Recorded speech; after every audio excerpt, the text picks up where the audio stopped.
moins 183 morts dans l'ouest de l'Europe, des centaines de disparus et beaucoup de familles sinistrées. Et pour leur venir en aide, la solidarité s'organise notamment en Rhénanie-Palatinat.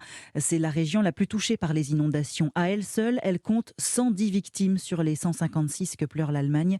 Sur le circuit automobile de Nourbourg, le centre de sport mécanique est désormais un hall de stockage pour les vivres et les biens collectés pour les sinistrés. Le reportage de Jean-Jacques Herry.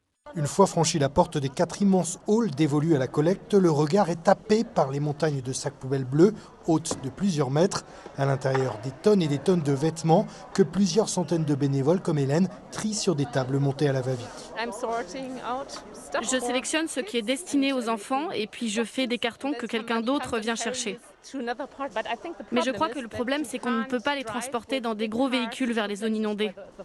À l'extérieur, ce sont effectivement de petites camionnettes ou des voitures avec des remorques lourdement chargées qui quittent les lieux, parfois remplis de bouteilles d'eau.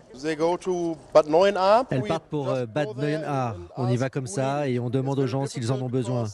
C'est compliqué parce que les axes principaux sont endommagés, il est impossible de passer, il faut prendre des routes plus étroites. Bref, c'est difficile. La générosité des donateurs est impressionnante, reconnaît Alexander Gerhardt, responsable communication du circuit du Nürburgring. On n'a plus besoin de jouets ou de vêtements, ce qu'il nous faut encore c'est de l'eau et des denrées alimentaires, mais que du non périssable. Désormais, les pompiers eux aussi passent au centre avant de se rendre dans les zones touchées. En quelques jours, le Nürburgring est devenu le centre névralgique et logistique du ravitaillement des sinistrés. Nourbourg, Jean-Jacques Herry, Europe.